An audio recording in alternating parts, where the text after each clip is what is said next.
सुप्रभात मेरे प्यारे बच्चों।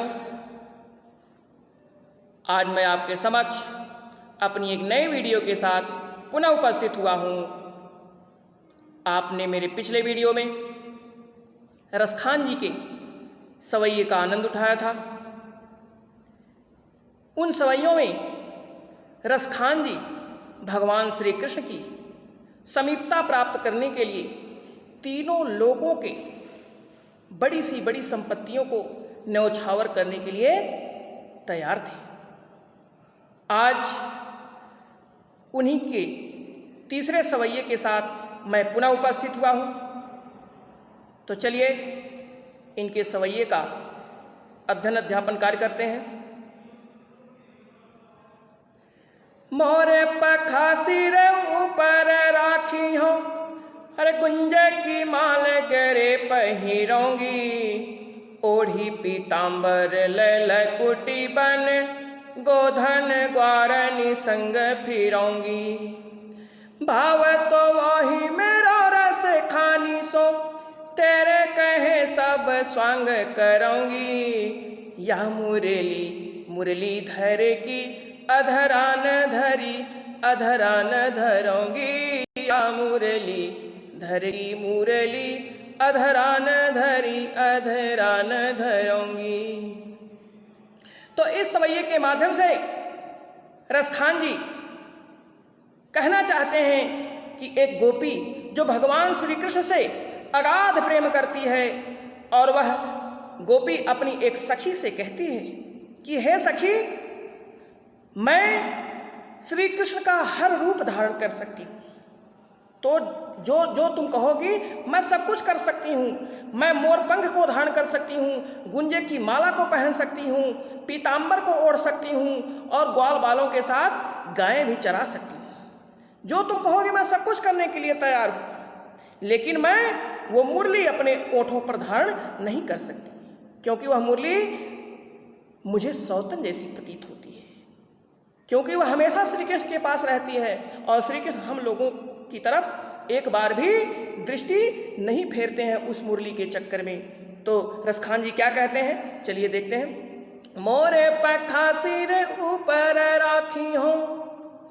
रसखान जी कहते हैं कि वह गोपी कहती है कि हे सखी, मैं मोरपंख को सिर पर अपने राखियों धारण करूंगी। जैसे श्री कृष्ण अपने बालों में गुथते हैं, मोरपंख को लगाते हैं, ठीक उसी प्रकार से मैं भी मोरपंख को अपने सिर पर लगाऊंगी और गुंजे की माल गरे पहिरोंगी, और गुंजे की माला अपने गले में धारण करूंगी। जो श्री कृष्ण धारण करते हैं मैं वो भी कर सकती हूँ, वो जो करते हैं वो मैं सब कुछ कर सकती हूँ। और क्या कर सकती हूँ? ओढ़ी पीताम्बर ललकुटी, और मैं पीताम्बर यानी जो पीला वस्त्र श्री कृष्ण धारण करते हैं, ओढ़ते हैं, उसको भी मैं धारण कर सकती हूँ। और लकुटी बन, लकुटी ले यानी लाठी लेकर के, बन माने जंगल में गोधन गायों के साथ, ग्वारन ग्वाल बालों के साथ संग फिरूंगी। मैं जंगल में भ्रमण करूंगी, विचरण करूंगी, मैं ग्वाल बालों के साथ गायें चराऊंगी, पीताम्बर ओढ़ करके। मैं मोरपंख सिर पे धारण कर सकती हूँ, गुंजे की माला धारण कर सकती हूँ, और भाव तो वो ही मेरो रसखान। रसखान जी कहते हैं कि वह गोपी कहती है कि भाव तो वो ही, उन्हें जो कुछ अच्छा लगता है, तेरे कहे सब स्वांग करूंगी। मैं सब कुछ करूंगी, सब कुछ करने के लिए तैयार हूँ। स्वांग माने सब कुछ, लेकिन या मुरली मुरली धर की अधरान धरी अधरान धरोंगी। लेकिन वह मुरली जो मुरलीधर यानी कि भगवान श्री कृष्ण अपने होठों पर रखते हैं, उसको अपने समीप नहीं ला सकती, अपने होठों पर धारण नहीं कर सकती, क्योंकि वह मेरे लिए सौतन जैसी लगती है। वह हमेशा श्री कृष्ण के हाथों में रहती है और एक बार भी श्री कृष्ण उस मुरली के चक्कर में हम सबकी तरफ दृष्टि नहीं फेरते हैं। तो रसखान जी के कहने का आशय यह है कि वह एक गोपी के माध्यम से कहते हैं कि वह गोपी दूसरी अपनी सखी से कहती है कि हे सखी, मैं मोरपंख सिर के ऊपर रख सकती हूँ, गुंजे की माला गले में पहन सकती हूँ, लाठी लेकर पीताम्बर ओढ़कर गायों और ग्वाल बालों के साथ वन में भी घूम सकती हूँ, मैं वह सब कुछ कर सकती हूँ। लेकिन मेरी एक शर्त है, वह यह है कि जो श्री कृष्ण उस मुरली को अपने होठों पर रखते हैं, उस मुरली को मैं अपने होठों पर कभी नहीं रख सकती, मैं कभी नहीं रख सकती। ये मुझसे संभव नहीं है, क्योंकि वह मेरे लिए सौतन सी प्रतीत होती है। तो गोपी सब कुछ करने के लिए तैयार है, सब कुछ धारण करने के लिए तैयार है, लेकिन मुरली को अपने होठों के करीब लाने के लिए तत्पर नहीं है। तो बच्चों, आज आपने क्या सीखा? चलते हैं कुछ बहुविकल्पीय प्रश्नों पर। प्रश्न नंबर 1, गोपी गले में क्या पहनने की बात करती है? आपके विकल्प हैं क गुंजे की माला, ख मोरपंख, ग पीताम्बर, घ मुरली। तो बच्चों, आपने अनुमान लगा लिया होगा। जी हाँ, आपका विकल्प का सही है, गुंजे की माला।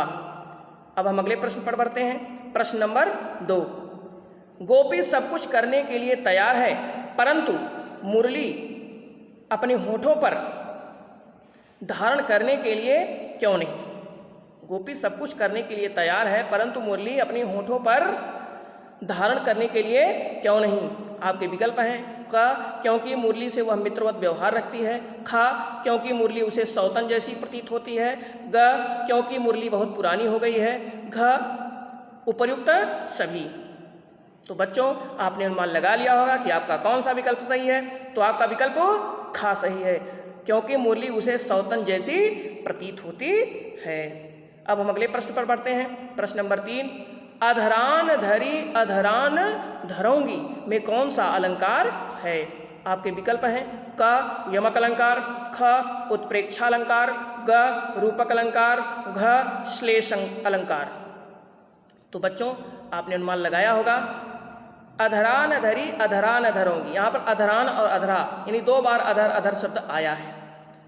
तो यमक अलंकार कहता है कि जहाँ पर किसी भी शब्द की आवृत्ति एक से अधिक बार हो, परंतु उनके अर्थ क्या हो? अलग अलग हो। तो यहाँ पर दोनों का अर्थ अलग अलग है। एक अधरान यानी अधरान माने ओठों पर नहीं, और दूसरा अधरान अधरा यानी कि होठ, एक होठों पर और एक होठों पर नहीं। तो इस प्रकार से इनके अलग अलग अर्थ हैं, इसलिए यहाँ पर कौन सा अलंकार हैगा?